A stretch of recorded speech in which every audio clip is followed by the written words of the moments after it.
Soleil, s'amuser jour et nuit sans parler de sommeil. Je suis Théo Franck, réalisateur de la série Ça va bien se passer sur Dadju. Dadju, c'est un des piliers de la musique française. Dadju, c'est un hitmaker.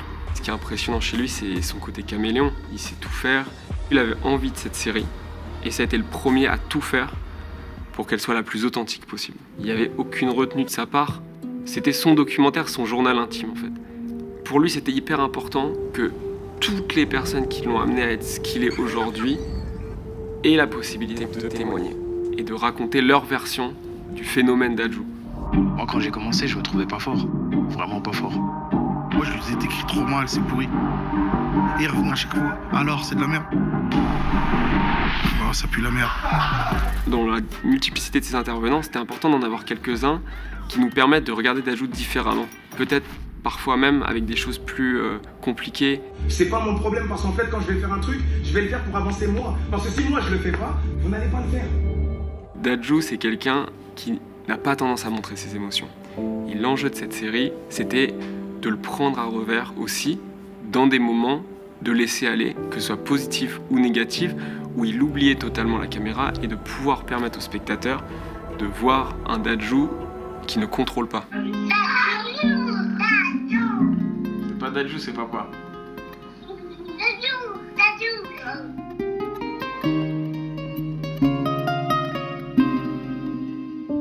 Pour pénétrer l'univers de Dadju, je pense que ça s'est fait aussi par certaines personnes clés. Sa femme, qui est un personnage qui n'est pas du tout public, donc ça c'était très touchant. Sa maman également, qui est un personnage exceptionnel. Et là où on est parti pour arriver jusqu'à ici. Oh mon Dieu. Et son vidéaste et photographe qui s'appelle Justin Guiboro, qui possède une mine d'or d'archives et il nous a mis à disposition cette banque d'images qui nous a aussi permis de coudre la série. J'ai collaboré avec David Périsser, qui est un réalisateur qui connaît bien le langage de la télé aussi. Dans notre écriture avec David, on a essayé de composer autour de certaines archives clés de Justin. Il a des images de scènes en Afrique avant les concerts qui sont, même d'un point de vue cinématographique, qui sont juste hallucinantes. Donc on savait que certaines archives clés allaient se retrouver à ces points-là. Par contre, on s'est servi du Parc des Princes, qui est le plus gros concert de sa vie, pour en faire la quête de notre personnage. Il y a un côté très A Star is Born. Sa vie, c'est un peu un cliché hollywoodien. C'est une date historique. Quel artiste urbain a fait le Parc des Princes? Il n'y en a pas. C'est dans ma tête depuis 2019 que je vais le faire, le Parc des Princes. Le personnage de Gims, qui est le frère de Dadju, allait forcément intervenir à un moment donné.